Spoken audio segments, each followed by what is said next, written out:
Hey everyone, welcome to another episode of the Yoli Chisholm Show, where I talk about everything marketing, past, present, tools and technology, and sometimes, like today, I nerd out on some basics.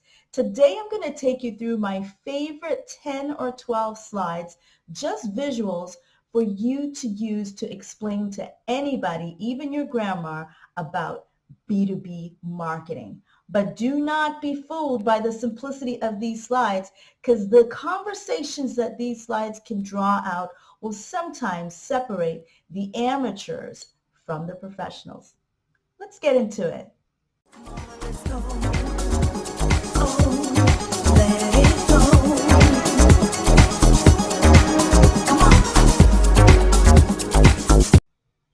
All right, so guys, I'm going to take you through some really basic fundamentals for B2B marketing. And there'll be some insights that are relevant for B2C, because quite often what is working in B2B marketing these days are actually insights that have been drawn from how B2C focused companies go to market.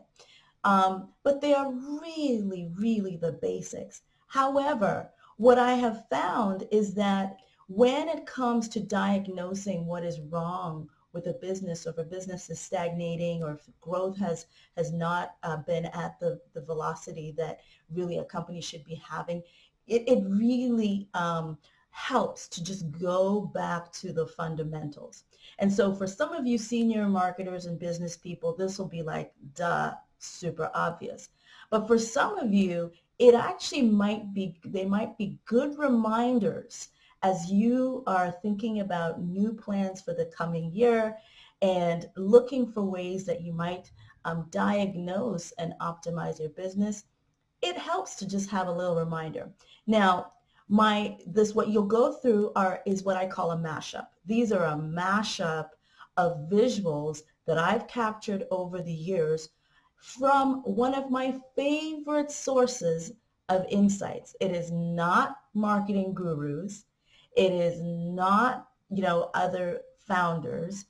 It is not the analysts. But my favorite source sometimes of business and marketing insights are VCs. That's right, venture capitalists, because they have the right incentives to figure out what works, and they are inside multiple businesses, and they are seeing what is affecting companies' go-to-market strategies, and what is actually effective, and what is changing even from things that were effective 5 years ago that are no longer effective.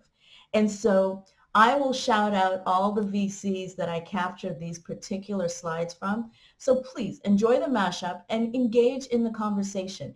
If you have some additional insights, feel free to comment or even DM me if there's something you'd love to talk about. But I talk to startups a lot about these things, and I also enjoy having conversations with existing businesses that might be stagnant and might need to go to the basics.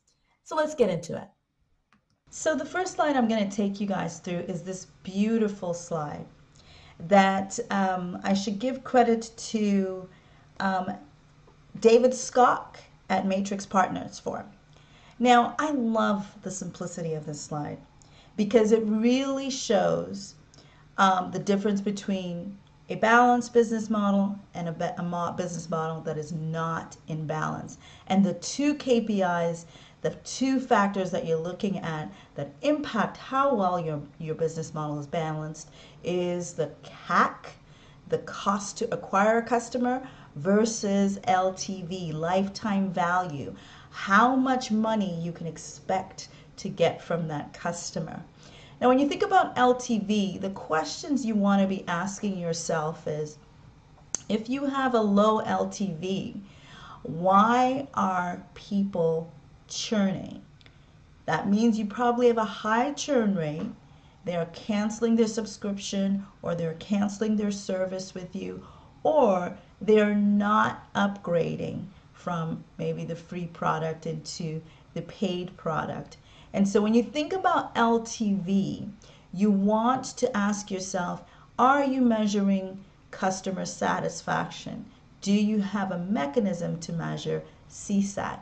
Are you looking at NPS, Net Promoter Score? That might be a mechanism that you use to track and improve and optimize your CSAT, which will impact your LTV. The other factor you want to look at is, do you have an expansion strategy? Do you have built into your marketing and sales efforts this notion of driving more adoption, driving more upgrades, driving more upsell into higher value products or services in your business? And so that's LTV. So this is a very basic way of looking at CAC versus LTV. Generally, you want your CAC to be 3 times lower or more than your LTV. And you want to be able to recover your CAC in less than 12 months. And so you're always looking at, what is it costing me to acquire a customer? And how can I reduce that cost? And we'll talk a lot more about that in a minute. And how can I increase the LTV, the lifetime value from an existing customer, either by improving the product and having an expansion strategy. So improve the product so that they'll stay on the subscription longer, or have an expansion strategy so that they buy more premium services, or they upgrade, or they expand into other products that you have that are part of your business. So that's 101 on CAC versus LTV. But here's where you really separate the amateurs from the professionals. And I say amateurs affectionately because, hey, we all are in different stages of our learning and have had different experiences that have taught us different lessons.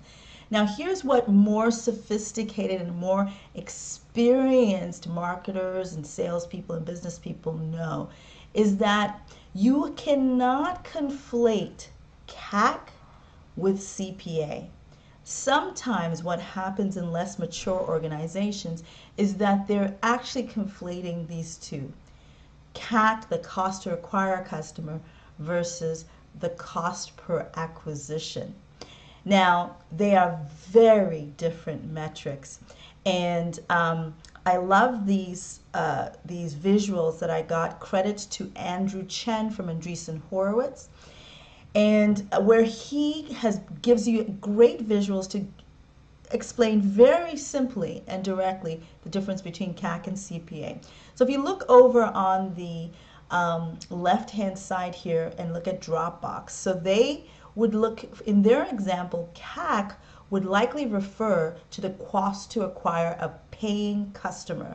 So a paying customer in their model would be somebody who's paying for the pro plan or the team plan, etc. And you'd use CAC as a metric to measure the cost to acquire that paying customer. Because they have a freemium model, you would use CPA, cost per acquisition, to refer to and measure the cost per registration for a free user, or maybe it's the cost per activation for that free user, or any other cost that's associated with the free users. Okay? But in their business model, it would not make sense for them to be conflating CAC and CPA because they measure two very different things for their business model. So the question you need to be asking yourself is, how do you define a customer? At what point are they a customer? Is it when they are a paying customer? And you then, at that point, you'd be using CAC.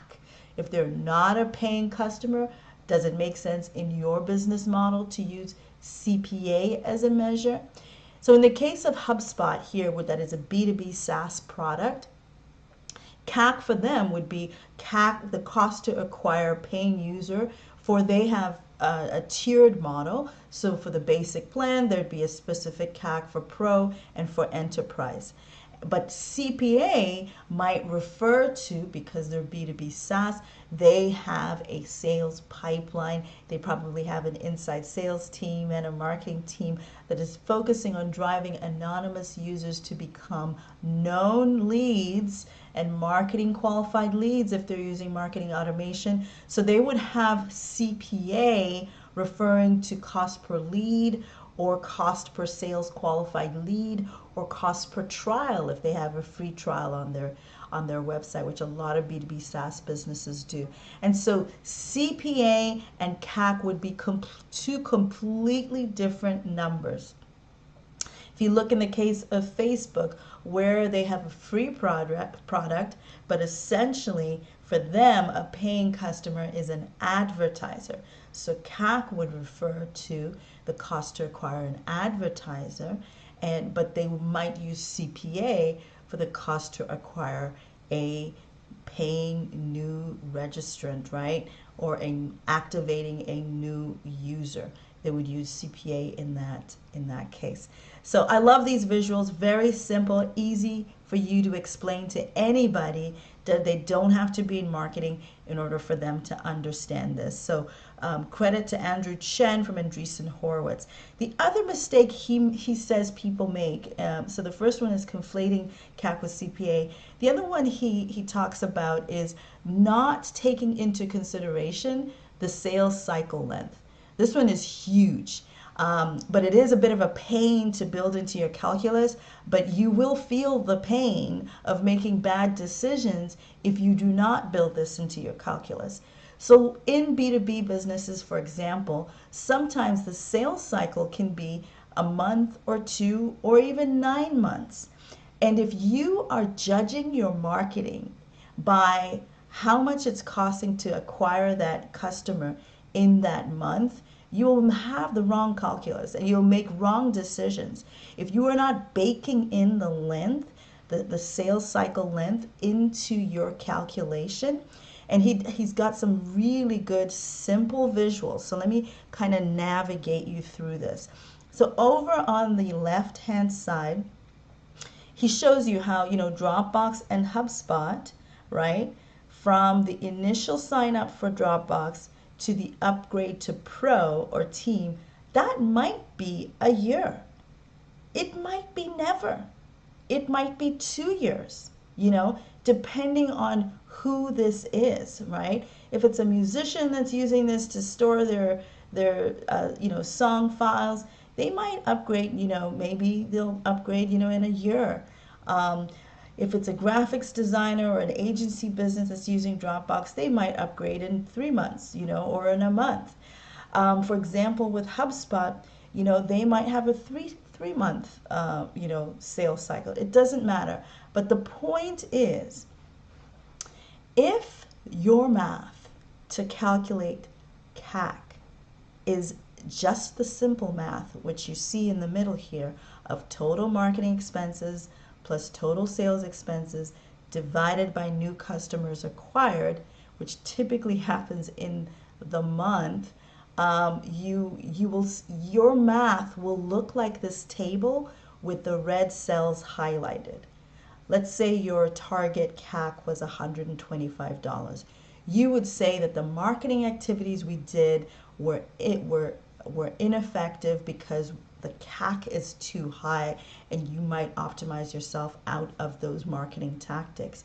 If you didn't have the calculus to include and take into consideration the sales cycle length, which is what you see in the bottom when you include the calculus that says, hey, it takes us 2 months to convert this lead to a closed sale, or from somebody to go from the freemium to the paid product.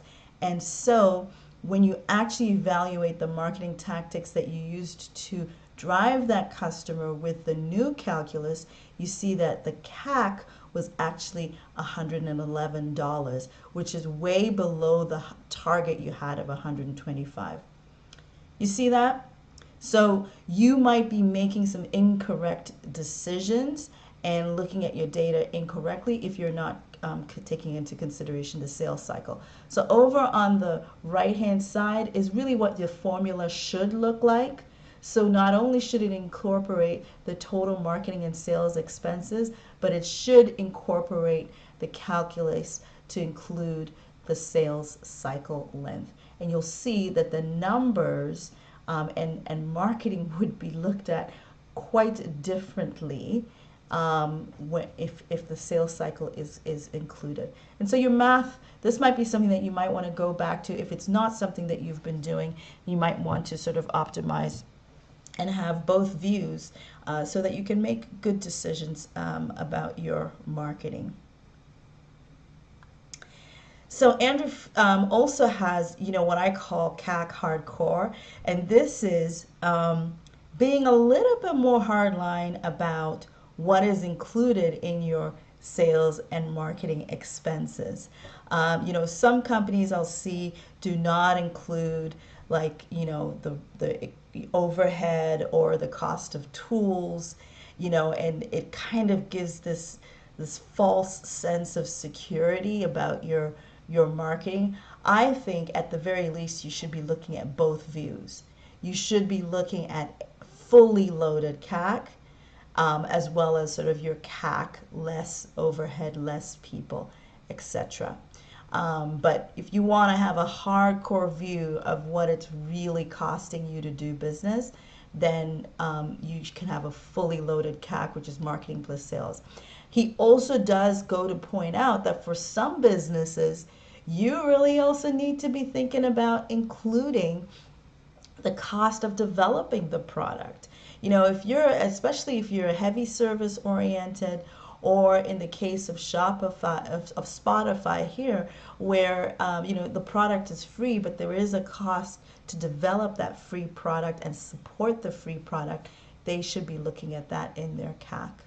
And then the last example he gives here is Dollar Shave Club, where they have a physical free product. In that case, you definitely want to build that into your CAC calculus. So not only the cost to acquire the free trial user, but the cost to produce that free trial, to ship it, and to support the free trial. So I found those visuals very simple, very easy to understand, and super helpful, and hopefully can initiate an interesting conversation in your business. So this next slide is sort of the next conversation that people tend to have in marketing, which is brand versus demand generation, direct response versus brand awareness. When do we do it? Should we do it? Should we do brand? There is no right or wrong answer. The answer is it depends. And some of the things that people have considered over time is like what you see in this visual, is it depends on the life stage of your company. So typically in B2B SaaS, which is what I'm focused on, in the early stages, companies are just trying to find product market fit. And it makes sense to emphasize demand gen, direct response marketing, driving leads, supporting pipeline, specifically because you're trying to get to a repeatable economic model. You're trying to get to a place where you understand what your CPA is, what your CAC is, and what your LTV is, right? And once you've got product market fit, then you want to stabilize CPA, or actually be bringing that down. You want to be stabilizing your CAC or bringing that down, and you want to be increasing your LTV. Now, as usual, there are always exceptions. So if you are in a space where you are well funded and you're actually trying to create a new category, or your product necessitates a change in behavior, then you should be spending more on brand, right? You should be spending more on brand awareness, because There are going to always be Me Too's that are going to be faster and as well funded, who, if you haven't owned or become the de facto for the category, then you're just leaving an opening for them. Um, one of the, there's a whole sort of thought leadership, and lots of conversations on category creation. I'd encourage you to kind of delve deeper into those conversations. But with respect to brand and with respect to the product or sector in, you're always in danger of making your product a commodity if you have not secured the category and established your brand. And in a commodity business, customers just flitter from one product to the next. And so brand is really about building an enduring company that other businesses grow with, and customers are loyal to, and there's an intrinsic sort of value imputed on your products and services. So anyway, I like this visual because if you're trying to make a call, and there's a whole bunch of other factors that go into this, like how much money do you have to spend, expertise of the people, in your marketing teams, where you are in the life stage. But I think it makes the point that, hey, by year 10, you should be focused on really, you're going global, establishing the brand. The way I think about branding, now there's so much literature on branding and the power of brand and why brand is important. But the way I simplify it, and the way I think about it is what is the one thing that makes the prospect, the buyer, pick up the phone, answer the email, attend the event, click on the ad, refer. It's typically branding. It's typically branding. You want to make it easier for your sales team, you should be out there with some brand awareness. Now, you got to be doing both, but you prioritize and make your decisions based on how much budget you've got, etc., and a whole bunch of other factors. But that is one thing that I always think about, is what makes it easier for the sales guys to get their outreach engaged with. And it's brand. But if you're a startup, you're trying to make that call, are you trying to create a new category, or are you just going into a space that exists, and you just try, maybe you found an area that you can, a niche you can fit in. Just focus on demand gen, get product market fit, drive that pipeline, establish your CPAs, stabilize your CAC, and then focus on branding. But if you are in a space where you're highly competitive, you got to establish a brand if you want to be the de facto one or two. Anyway, so that one, I really do love that visual. Okay, next slide. So this one goes back to one of David Scott's slides. And this is the conversation around sales complexity. And I like this visual because it just forces everybody in the room to really just kind of understand a few things. It costs more to drive customer acquisition, the more humans are involved in the sales cycle. Okay? So the more humans are involved in the sales cycle, the higher your CAC is going to be. Okay? And I've worked with businesses, I've had to market businesses on every end of this spectrum. So from the freemium product, a product like Office 365 that where you might have had just a free trial, or on the other end of the spectrum where you go to sales, you go to market with a sales engineer, solution architect, field sales, you can expect your CAC to be higher.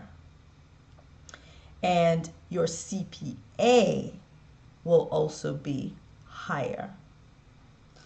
I love this visual because it also helps you start to have the conversation, perhaps with the engineering team, if you're on the marketing team, about, hey, what can we do to build some touchless conversion into our model?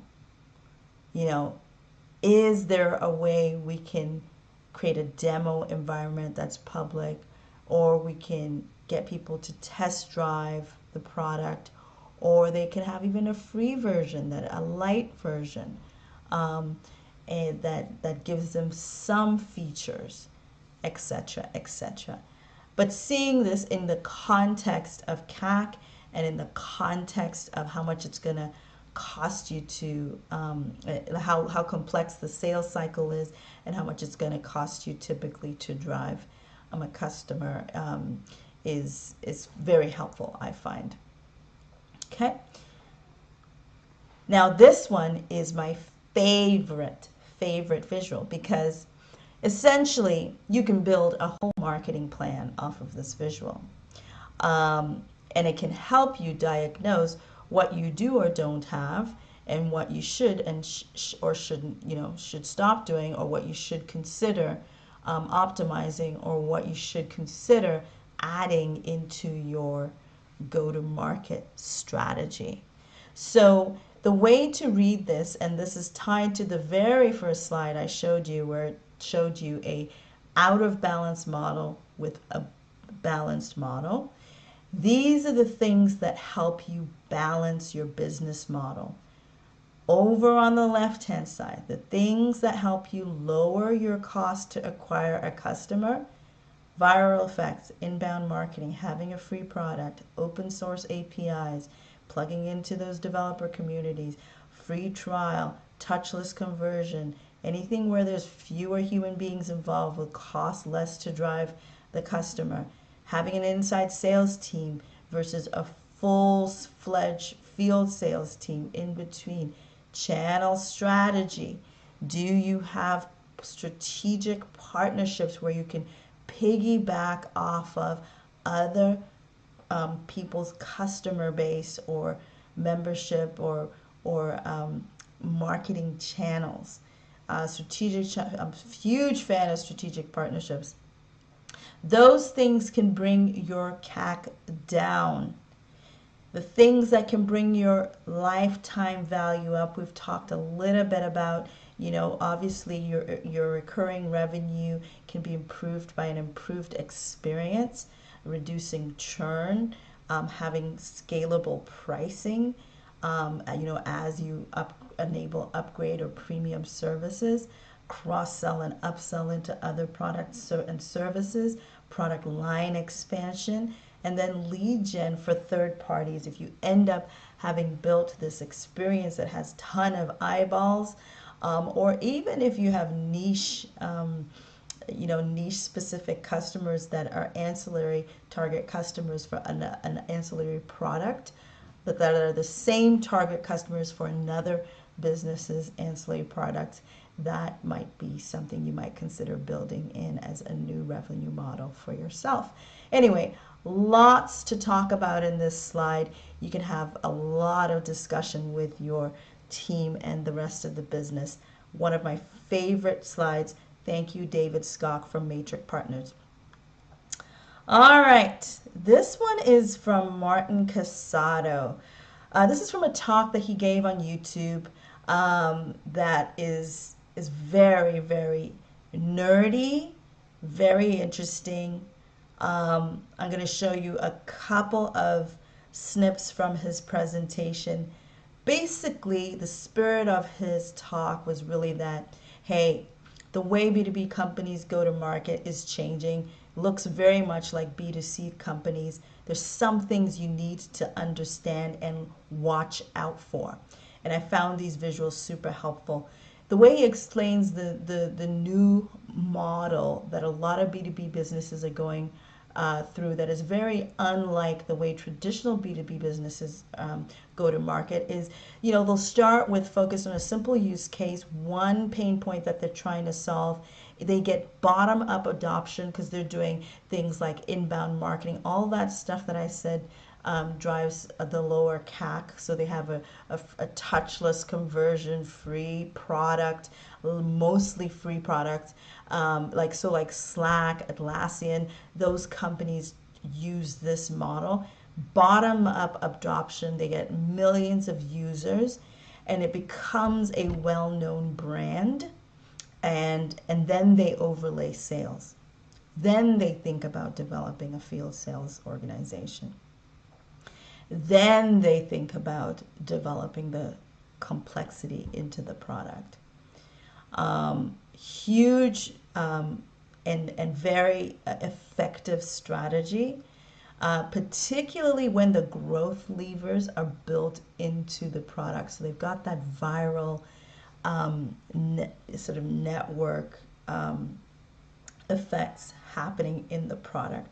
Ton of businesses that have used this model, and it's very hard to defend against. What I like in his presentation was that he, even though we know it's happening, it is not easy to do. So they call this growth plus sales. It's a growth plus sales motion. And he did go through a couple of things that you should look out for as you start to look at your numbers. And these are some questions you can ask. Just sort of summarizing. The first chart, top left-hand side, you can have a chart that's like growth with no sales. So you just took a strategy where you were like, we're going to drive bottoms up growth. We got the free product. Well, at some point you're going to have to ask yourself, do we need to monetize? How are we going to make money, right? We've heard about these companies, right? Drove a ton of growth, no sales. At some point they have to bring in the grown-ups, and it's like, okay, let's make some money. Then there's the sales with no growth. There's some companies that start out with a sales force, right? But they don't have a growth mechanism to drive pipeline. That ends up making it super hard for the sales team, right? There's no street cred. Nobody knows the brand. It is a hard grind. Then there's some companies, top right-hand side, where, they're trying to do both. They're like, okay, we gotta have a growth, bottoms up growth, but we also gotta have sales out there as well. And sometimes what happens with companies is that the people that come in through the free product are not the kind of people that actually would pay for the product. And so marketing has to optimize the profiles and the targeting of the folks that come in through the growth product, so they are actually those people that would upgrade, that would upsell into the premium product or into expansion products. Then he also talked about when growth cannibalizes sales. And that's when you've built too much into your free product. You're giving away too much. Your free product, your freemium product actually kind of just solves enough of the pain point that folks just won't upgrade into premium. And so then you've essentially invested too much and given too much away. And so that's something to look for. And then bottom middle chart, he talks about when sales gets ahead of growth. And this is really when your growth engine is not working hard enough to drive enough into the sales can't handle they don't have the capacity to handle the pipeline growth that's being driven through the bottoms up model. But essentially you're limited by your growth engine. And a lot of businesses run into that problem. And it's really just about balancing that out.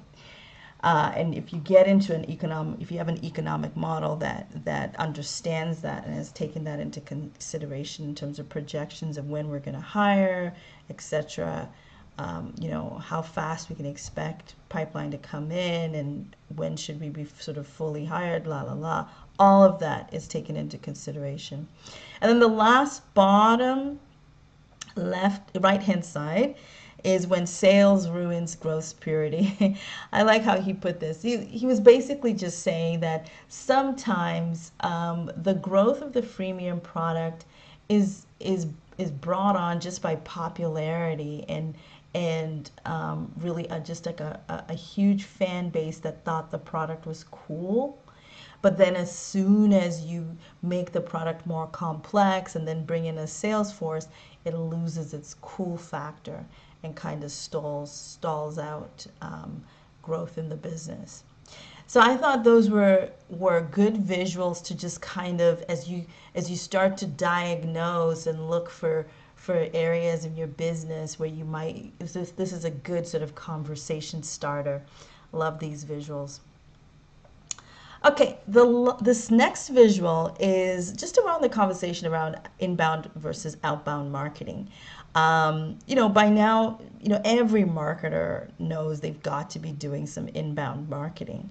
But I do worry sometimes that people think that inbound marketing is going to, be the end all, like doing SEO is going to be the end all and just see a huge increase in traffic.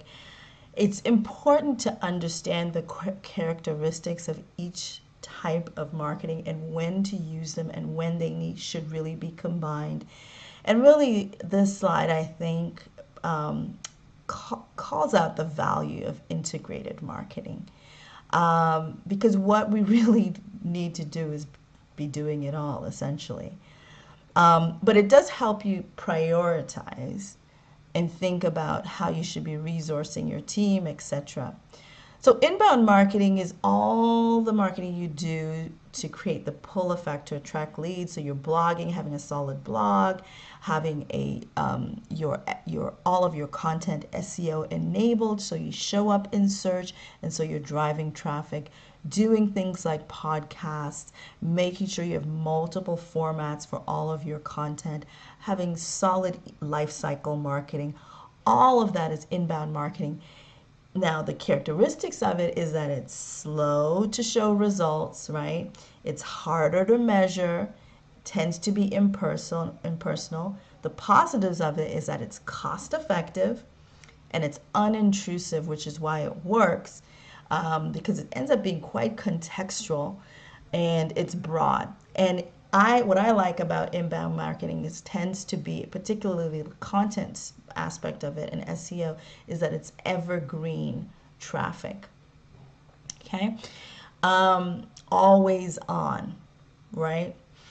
Now, outbound marketing, this is, what you'd consider the traditional push marketing, but it includes even the work that your inside sales teams and SDRs are doing with their direct outreach, right?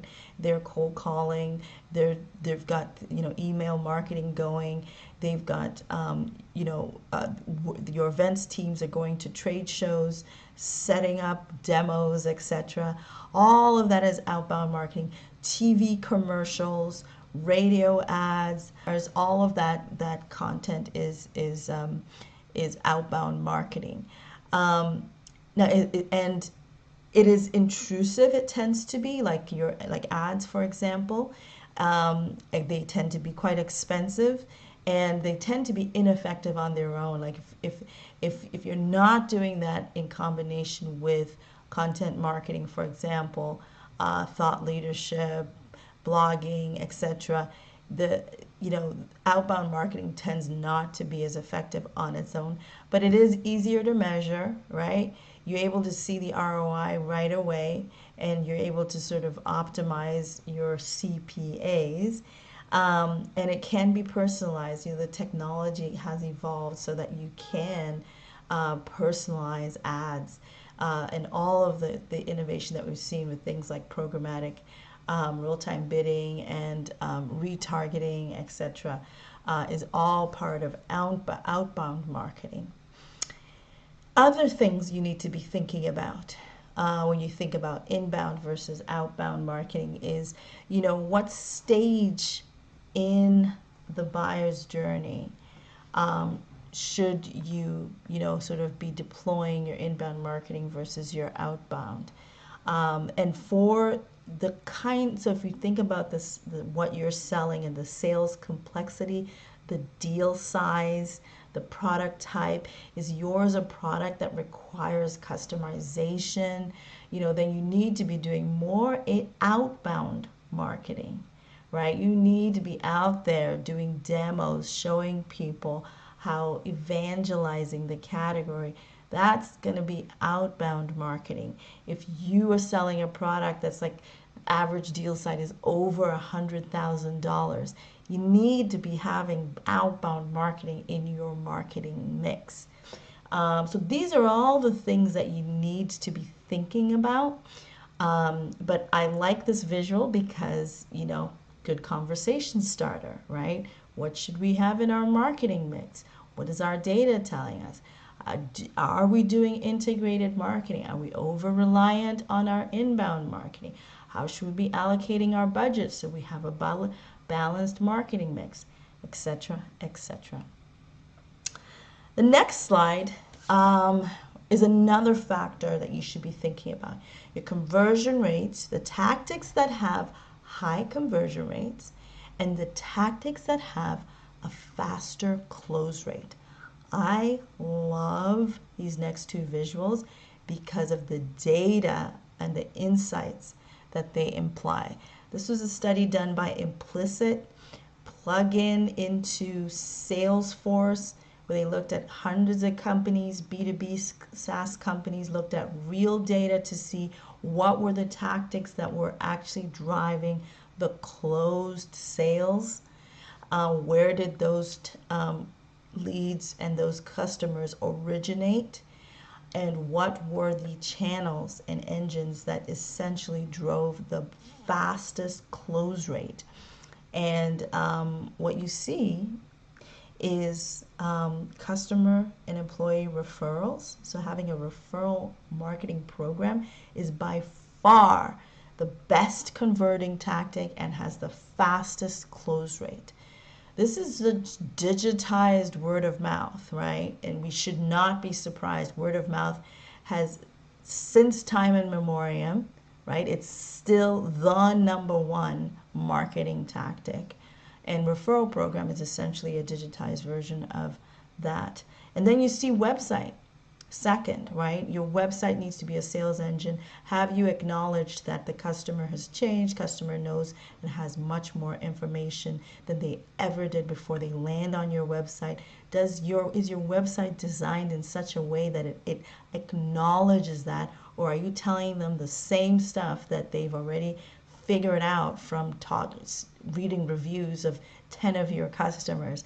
What is your website doing to close the sale? And then you see social is not too far behind. So are your sellers social? Is your entire organization socially savvy? Are you even doing social advertising? There's a ton of companies that still are saying, oh, you can't find the buyer on the Facebook. You can't find the buyer on TikTok. Really? Okay. Well, the data does not show that. And so, I prefer to let the data do the talking. But these visuals enable you to have these interesting conversations in your organization and enable you to at least get your leadership teams to consider some tactics. Like referral is one that not a lot of organizations put as number one on their list in terms of the marketing tactics they need to be deploying. but this is something that you should be bringing up if you are in charge of demand gen or acquisition in your organization. Here's another view of that data from Implicit. Shout out to Implicit. I think they got acquired by Salesforce. Ultimately, what they're showing here, conversion rates, fastest close rates, what are the tactics? The tactics in green are your best lead sources, so your website, social, and a customer referral program. And then things like paid search, partner marketing, and events. And the worst lead sources are things like email and buying lead list, which make complete sense. So the last visual I'm going to show you is, I like this because it's a very easy way you can explain to grandma or anybody else, what needs to be in your marketing arsenal, what is available to you from a digital marketing standpoint, and how you think about the tactics that need to be part of your marketing mix. And it also actually even helps you think about the whole customer journey, where it is that a customer might first become aware of your offering. Hey, New York. And where it is that your competitors are. So whether or not you decide to deploy in these channels, you can be sure that one or two or three of your competitors are in these channels, depending on their how they've been funded and how savvy and whether they're doing integrated marketing. But so I think this visual you can use to have a lot of conversations on various topics, but essentially shows, from a web analytics standpoint, these are all the KPI, these are all the referring channels you should be tracking and measuring to see what traffic you get into. And then at the bottom half of this really shows the journey in terms of how you should be thinking of converting someone from an anonymous visitor into a lead, into a marketing qualified lead, into a sales qualified opportunity, and further into the sales cycle to hopefully become a closed sale. And what is the process in that, at each point in the sales cycle that you need to be optimizing. Each of these steps, from the point someone becomes a known lead to you, is a potential area that can be optimized. Because remember, if we go back to that very first slide, and one of the things we were trying to make sure people avoid is when you don't take into account the length of the sales cycle, you make a false calculus of your CAC. And so as you try to optimize your sales cycle, you're trying to reduce the sales cycle, you're trying to make the sales cycle friction-free, right? So there's so many angles I could go with this visual. You could talk about your content strategy. How are you going to distribute your content through paid, through owned, right? You could talk about where it is that customers, what's the word of mouth, what is the referral, where should you be making sure you show up in the buyer's journey, where are you going to pay, where are you going to leverage your owned channels, what you're going to do in social, what channels you're going to focus in social. So many ways you can use this visual to initiate a conversation about your go-to-market strategy. Anyway, so that's the last slide. And these are some visuals that I use in various ways to talk about marketing, to educate people about various aspects of marketing, to remind myself about some foundational elements in marketing, to develop a go-to-market strategy. And I encourage you to hit the pause button, look at them, and see what sort of insights you might derive from them, or what sort of questions you might ask yourself about your business. I hope that was helpful. Hope that was useful. Good, use of your time. Thank you for listening, and follow me on YouTube. Follow me on any of the social media channels. And I please comment if you've got any feedback or if you have any insights that you want to share with the rest of the viewers. Thanks for watching. What you waiting for? I see you standing there. Come in, come in.